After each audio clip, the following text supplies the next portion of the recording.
Bon voilà, alors je fais cette vidéo pour les membres de l'EBR, pour vous faire part d'une réflexion en fait que j'ai eue et que j'ai mis à jour par rapport à l'économie basée sur les ressources et par rapport à à la pensée de Jacques Fresco.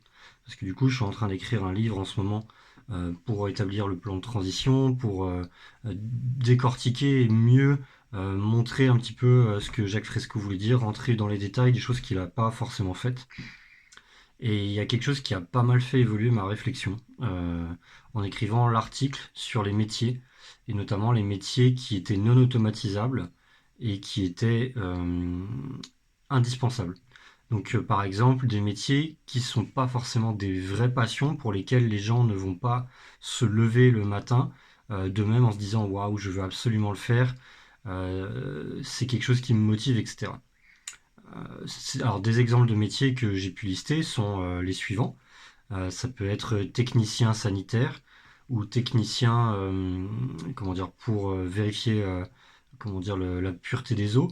Donc, ça peut être chef de chantier, ça peut être technicien en télécommunication, ça peut être électricien, ça peut être maître nageur sauveteur, ça peut être femme de ménage, parce que même si on arrivera à vachement l'automatiser, faut pas croire que tout sera automatisable à 100%. Pareil dans les métiers que je viens de citer d'avant, il y a beaucoup de choses qui seront automatisées et ça c'est génial. Moi ce dont je parle, ce sont les choses qui ne seront pas à 100% automatisables parce qu'il y aura toujours des robots qui vont tomber en panne, parce qu'il y aura des métiers où ce sera plus énergivore en termes de ressources ou plus compliqué de construire un robot que de faire une simple action humaine très simple, ou des fois où c'est pas automatisable, où ça peut être un coiffeur, ou ça peut être comment dire un opérateur de maintenance ferroviaire, ça peut être un agent de qualité de l'eau, ça peut être un réparateur en micro-informatique, ça peut être un responsable de station d'épuration, un garde-pêche, etc., etc. Donc il y a plein de métiers. Alors je veux pas préjuger de ça, hein, c'est-à-dire que ça n'est que subjectif, euh, mais il faut avoir conscience que dans la vie, certaines choses, on n'a pas envie de les faire. Il y a plein de gens peut-être qui ont envie de faire les métiers dont je parle, mais il y a aussi plein de gens qui voudraient pas les faire. Et des fois, on a des contraintes dans la vie. On a des choses qu'on ne veut pas toujours faire. Par exemple, je pense que ça plaît à personne de faire la vaisselle chez soi si on n'a pas de lave-vaisselle, ou de faire la poussière. C'est pas les actions. Si on pouvait les éviter, on aimerait bien ne pas les faire. Et puis il y a aussi tout un tas de métiers, donc que j'avais mis dans ma liste de métiers plutôt passion, qui en fait, réflexion faite, ont une partie de passion et aussi une partie de contrainte. Parce que, notamment le métier, je sais pas, d'enseignant. C'est vrai que, naturellement, dans une économie basée sur les ressources, quand on aura accès à tout, quand on aura accès aux biens gratuitement, l'enseignement, c'est quelque chose qui nous plaît. Mais est-ce que des fois, on peut pas se dire, bah voilà, là ce matin, aller faire un cours à 8 heures, je n'ai pas vraiment envie de le faire, je suis fatigué. Est-ce que je vais vraiment me lever? Alors après, il y a un engagement moral qui fait qu'on va le faire. Mais si par exemple, on va prendre un autre truc, on a un train qui tombe en panne en pleine nuit, un système automatisé, robotisé, et que on a tout un tas de gens qui sont coincés, et ben on aura besoin d'un opérateur mécanicien pour venir. Ou par exemple, des fois, certains métiers peuvent être des passions, mais ont des contraintes. C'est-à-dire que par exemple, on peut être ingénieur dans tel domaine, mais parfois il faut faire des fiches techniques pour que ce soit carré, il faut faire des rapports. Et c'est pas toujours quelque chose qu'on aime à 100%. C'est-à-dire qu'il y a des moments où même par exemple quand on est médecin, on peut avoir envie de soigner des gens, on peut avoir envie d'aider les autres. Mais si on vous demande de le faire en pleine nuit de Noël à 3h30 alors que vous auriez pu le passer avec votre famille, est-ce que vous auriez vraiment l'envie de le faire? Et ça, c'est un des problèmes qui se passe avec l'économie basée sur les ressources, c'est que, et qui est complètement éludé dans la pensée de Jacques Fresco. Moi, du coup, j'ai fait une formation qui a duré un an pour gérer le mouvement en France. Donc avec un entretien, un test en anglais, 6 heures de test pour voir si je connaissais bien l'économie basée sur les ressources, puis un an de formation. Et c'est les questions qui revenaient assez souvent. On faisait ça par groupe de 4, on avait un tuteur, etc. Et même le tuteur savait pas trop. Mon tuteur, c'était Mick Pettinger. Et c'était, ah bah oui, mais on va voir, pour ça on va s'arranger. C'est vrai que c'était des questions qui étaient assez souvent éludées, que moi j'avais posées sur la page internationale, et souvent ça répondait à côté. C'est-à-dire que on rentrait jamais dans le précis, on disait oui, mais bon, les gens, vous savez, ils vont avoir un autre état d'esprit, une autre mentalité. Mais je crois que la question, elle se pose vraiment, et en faisant le listing, en voyant les choses précisément, bah, je me suis dit que ça marcherait pas forcément. Qu'il fallait peut-être affiner les solutions proposées par Jacques Fresco. Euh, Notamment, en fait, donc il y a eu une conférence d'Idriss Aberkan là-dessus où il parlait du communisme et du capitalisme et il disait qu'un des problèmes justement du communisme, parce qu'il y a quand même un petit rapport entre le BR et le communisme hein, dans certains aspects, c'était que ça pouvait marcher au niveau familial, où là où on peut faire une répartition des tâches, où on peut dire que telle ressource va être allouée à telle personne, etc. Alors les ressources, nous, on pourra le faire à l'échelle nationale, mondiale, ça, il n'y a pas de souci. Mais au niveau de la répartition des tâches qu'on ne peut pas réussir à faire. Quand on est en famille, il y a quelque chose qui a un petit peu du sens voilà, de l'entraide familiale, parce qu'on a des bons rapports avec les personnes, parce qu'on doit le faire, parce que c'est un petit comité, parce qu'on peut s'organiser facilement, etc. Quand on est à une échelle qui devient nationale, parce qu'il y a des choses qui doivent se faire absolument à l'échelle nationale. Par exemple, si on veut retraiter des déchets nucléaires, si on a besoin d'un opérateur ferroviaire, d'un chef de chantier, etc., c'est pas des choses qui sont à l'échelle locale. Le problème, c'est qu'on va pas avoir ce même sens de proximité, ce même sens de degré, de volonté d'aider son prochain. Par exemple, si je suis médecin et que je n'ai pas à être payé pour soigner mon fils ou mon cousin, c'est quelque chose que même si c'est à minuit le soir de Noël, je vais le faire plus facilement que si c'est quelqu'un qui arrive bourré, qui est désagréable avec moi à l'hôpital, et puis en plus que moi, ça me gâche ce que j'avais prévu de faire. Donc qu'est-ce qui m'oblige, à part le sens moral, euh, qu'est-ce qui m'oblige à le faire. Euh, c'est un des problèmes en fait qu'on constate en psychologie sociale. C'est une des choses que Jacques Fresco a peut-être pas autant étudié que moi, mais j'ai lu beaucoup de bouquins justement de psychologie sociale, de psychologie de la persuasion, de psychologie, de sociologie, etc. Et en fait, on voit qu'il y a des effets qui sont des effets de seuil, où à partir d'un certain nombre de personnes, on a une certaine indifférence, si vous voulez. C'est comme quand on a imaginez que vous soyez dans le désert et que vous n'ayez pas vu quelqu'un depuis 30 jours, et puis là, que tout d'un coup, vous croisez une personne, vous allez lui dire bonjour, vous allez avoir un sentiment de gratitude, vous allez vouloir marcher avec cette personne, etc. Quand on est à l'échelle familiale, c'est pareil, à l'échelle du village, etc.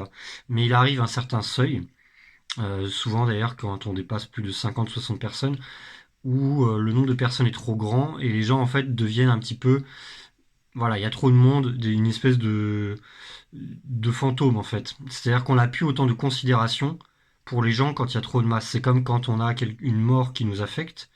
La mort d'un prochain, on va être très triste, mais si on nous dit que demain 25 000 personnes sont mortes de faim, comme tous les jours d'ailleurs, malheureusement, hein, en Afrique, on va peut-être être moins émotionnel. Et le problème, c'est que la gestion d'une nation, c'est quelque chose qui nécessite des travaux qui sont au-delà du familial, qui sont au-delà de la sphère réduite. Et donc, naturellement, on n'a pas forcément envie d'aller aider son prochain comme ça. C'est-à-dire qu'on peut avoir un sentiment un petit peu égoïste et se dire, bah moi, la station d'épuration des eaux, euh, moi franchement là je suis mieux sur une plage, j'ai pas forcément envie d'y aller. Et on peut avoir un blocage au niveau social, on peut avoir un problème au niveau sociétal qui fait que la société va pas marcher parce qu'elle a besoin d'énormément de compétences. Euh, Comment on résout ce problème? Je pense que la vision de Fresco qui fait croire que les gens vont aller le faire d'eux-mêmes, c'est une vision qui est complètement en décalage avec la réalité de l'être humain, de son individualisme, et justement ce que la critique avait émise à Idriss Aberkan sur ces grandes échelles. Donc à l'échelle du communisme, ils avaient eu une manière de procéder qui était en faisant des travaux forcés ou en imposant les choses, qui a débouché sur une violence. Euh, alors à l'échelle d'une EBR, il y a deux solutions.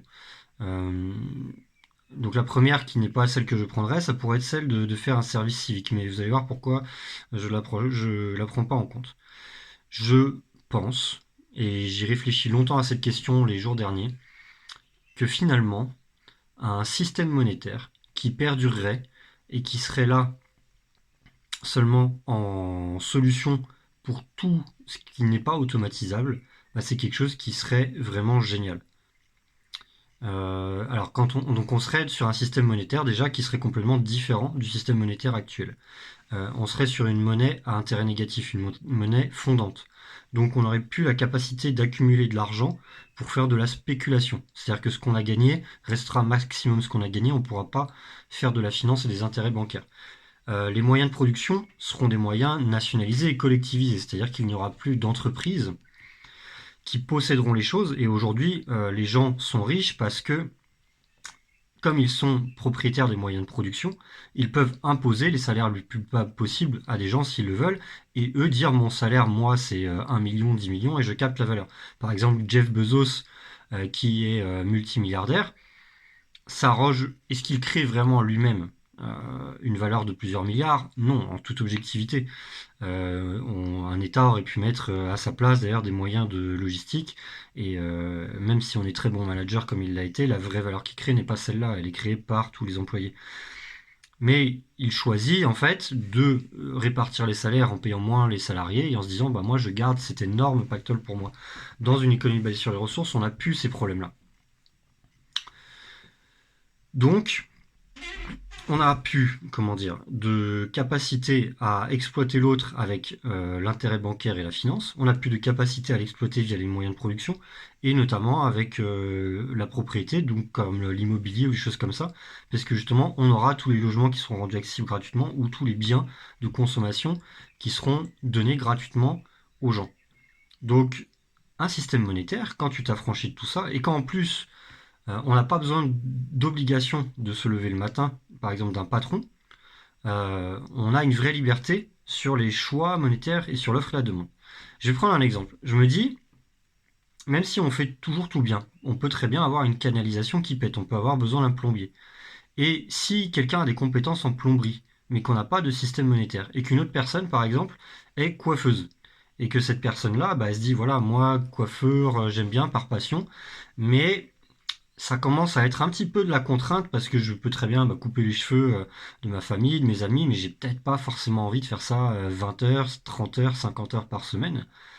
Mais voilà, là j'ai un tuyau qui vient de lâcher chez moi, j'ai besoin d'un plombier. Est-ce que je ne pourrais pas, justement moi qui n'ai pas de compétences en plomberie, me dire que je pourrais profiter du fait que j'ai un pouvoir de moi faire une action qui me plaît pas forcément, mais au moins bah, je peux l'échanger. C'est-à-dire que je peux échanger mon talent de coiffure en argent, donc du coup, il n'y a pas besoin d'échanger directement avec le plombier, hein, sinon c'est du troc, c'est pas du tout efficace, mais de l'échanger contre de l'argent que je pourrais échanger contre un autre service, et là notamment le jour J de la plomberie. Voilà. Pourquoi je ne le ferai pas? Parce que si on est dans un système comme Fresco le décrit, si on réfléchit bien, et je cherche pas comment dire, à dire que quoi que ce soit est mauvais, on est juste dans la réflexion si vous voulez. Euh, le problème c'est que voilà, coiffeur c'est un métier, c'est pas on n'a pas envie tout le temps. C'est il y a une partie peut-être passion, mais peut-être une partie comme j'ai expliqué où on voudrait pas le faire tout le temps. Et là voilà, moi je préfère être sur la plage que coiffer quelqu'un. Ou pareil pour le plombier. Pourtant, on a des gens qui seraient désireux d'échanger. Ce coiffeur, peut-être qu'il aimerait, ce plombier, peut-être qu'il aimerait bien être coiffé, et peut-être que ce coiffeur aimerait bien qu'on répare son tuyau.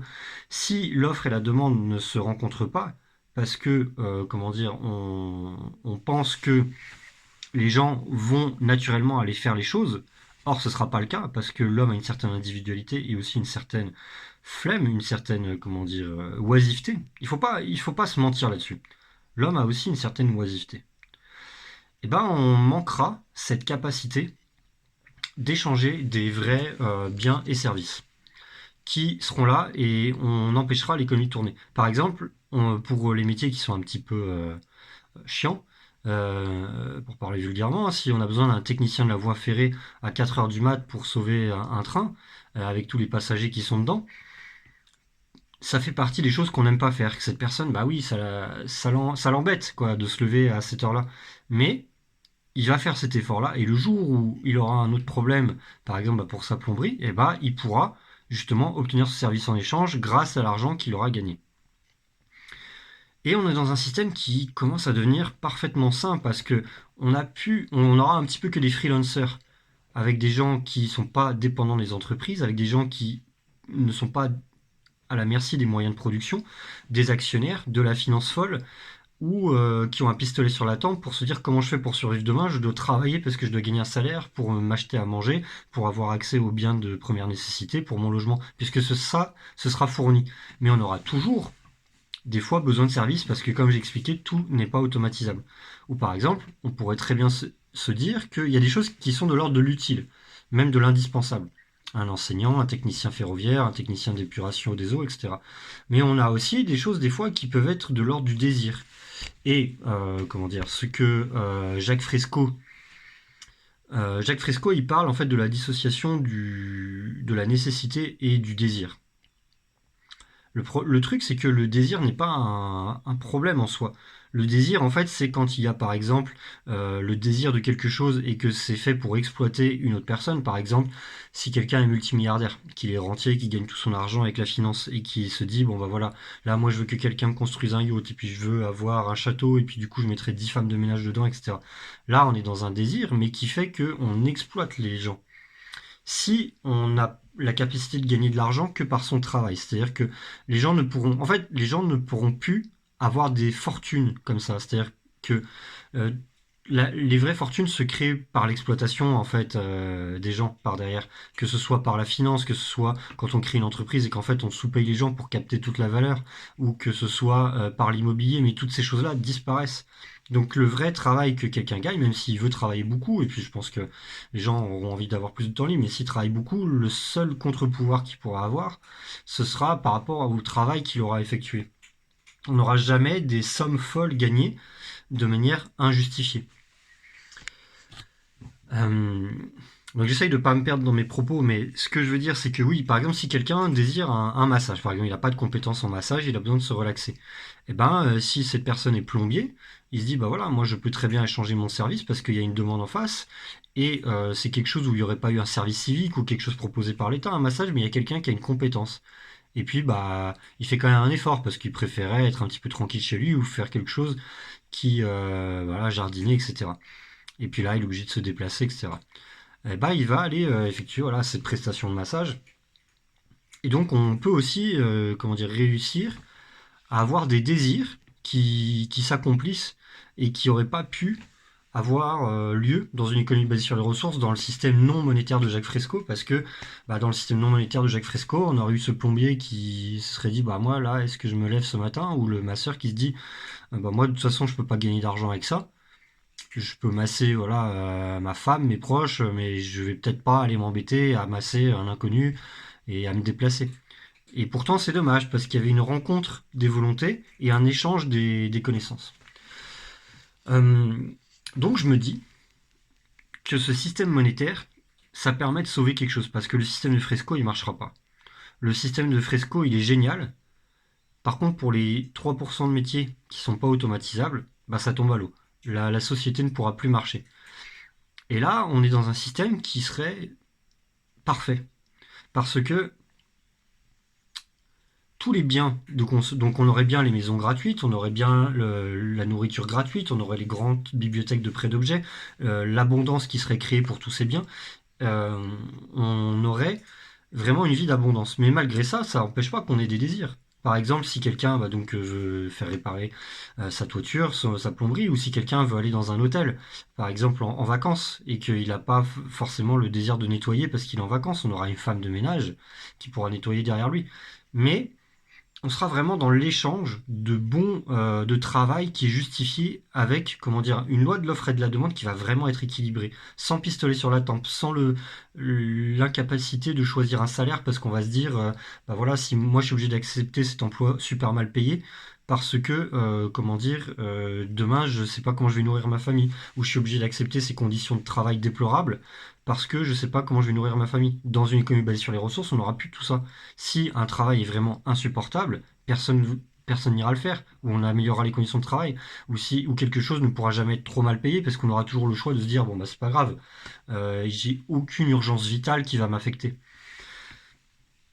Donc on a un système monétaire qui est complètement équilibré, et on a une vraie économie basée sur les ressources, qui fait que les gens sont vraiment libres, où on n'a plus d'exploitation par les richesses. Voilà. Donc c'était ma réflexion. Un service civique, ça le permet pas. Parce qu'un service civique, c'est des choses qui sont imposées par l'État. Donc effectivement, l'État sera en capacité de se dire, voilà, on a besoin de garde-pêche, on a besoin de techniciens de maintenance, de ci, de ça. Mais il peut pas se mettre à la place des gens pour savoir ce qui est de l'ordre du désir. Parce que le désir, c'est quelque chose qui est bien et qui est pas forcément mauvais. Tant que... euh, par exemple, je me faisais la réflexion, je me disais, oui, mais si quelqu'un a un désir, par exemple, d'avoir... comment dire, 5 Ferrari dans son garage, etc.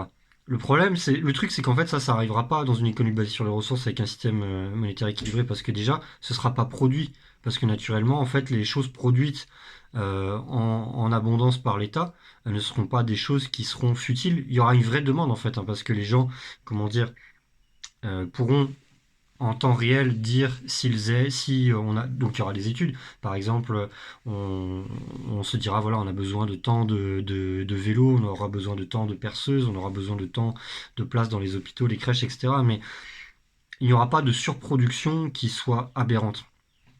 Par exemple, on va pas se dire on va créer plein de Ferrari puis chacun en aura 5 dans le garage parce que ça ira pas avec la gestion des ressources. Et alors, des gens qui connaissent pas le BR pourront se dire, ah ben oui, mais du coup, ça veut dire qu'on peut pas forcément avoir ce qu'on aime par rapport au système capitaliste. Moi, si je voulais quelque chose avec des jantes chromées, avec un toit rétractable, avec un moteur qui me permet d'aller de 0 à 300 en une minute. Bon, le truc, c'est que c'est pas parce que quelque chose est donné par l'État que c'est forcément mauvais. Par exemple, si vous avez des Vélib, demain, il n'y a pas forcément de Vélib qui seront en plaqué or avec des jantes chromées. Est-ce que ça vous empêche de vous déplacer dans Paris? Est-ce que ça vous empêche d'apprécier les choses? Non, pas du tout. Et par exemple, quelqu'un voudrait absolument qu'il y ait une route pour éviter de faire un petit détour pour aller à une plage secrète. Mais cette route-là n'existe pas parce que c'est trop coûteux de la construire. Est-ce que c'est parce que lui désire quelque chose que ça doit se faire? Est-ce que si moi je veux faire demain un master sur le thème de Peter Pan, est-ce qu'on me le propose? Tout n'est pas forcément proposé, mais c'est pas parce que quelque chose n'est pas proposé, comme une Ferrari ou 5 Ferrari dans chaque garage, que c'est mauvais. Et un truc qui est mal pensé aussi, c'est de croire qu'un service qui serait proposé par la communauté serait forcément quelque chose de mauvais, comme on voyait sur le temps communiste, avec justement des logements très carrés, des choses très rationalisées. Quelque chose qui est proposé par la communauté pourrait être très très beau, très très esthétique, très très appréciable. À l'époque, ils n'avaient pas toute la technologie et toutes les capacités de production qu'on a. Demain, hein, si on crée une économie basée sur les ressources, on n'est pas obligé de faire des logements HLM carrés, tout moches, comme en Russie ou en Ukraine. On peut faire des choses qui sont très belles, très fonctionnelles et des habitations qui sont bien meilleures que toutes celles que les gens ont aujourd'hui. Mais si quelqu'un a un désir, un petit peu supplémentaire, par exemple, qui veut décorer sa maison avec des faïences, etc., mais que cette personne n'a pas les compétences, je ne vois pas pourquoi il ne pourrait pas y avoir un échange monétaire qui fait que bah, cette personne voilà, bah, va l'aider à décorer sa maison et lui pourra proposer un autre service en échange. Donc voilà, donc c'est ma réflexion. Euh, donc c'est quelque chose que voilà, je vais mettre dans le livre que je suis en train d'écrire. Moi, ce que j'aime bien, c'est avoir les retours. Ça veut pas dire que je serais d'accord d'ailleurs avec tout le monde. Mais en tout cas, si les gens critiquent ce que je pense là, ce que j'aimerais savoir, c'est comment vous allez motiver les gens pour toutes les tâches que Fresco peut pas automatiser. Quelle est votre solution? Et est-ce que c'est pas un monde un petit peu trop bisounours? Est-ce que par exemple, si on a besoin d'un petit vieux, s'il y a besoin d'un EHPAD par exemple, et d'aider un petit vieux, voilà, un petit peu sénile qui peut plus s'occuper de lui tout seul et qu'on doit changer sa couche, avec les excréments et tout, est-ce que c'est quelque chose, est-ce que, en toute honnêteté, ne soyez pas hypocrite, c'est quelque chose que vous allez faire de bonne volonté? Pas forcément. Et c'est là qu'un système monétaire est intéressant.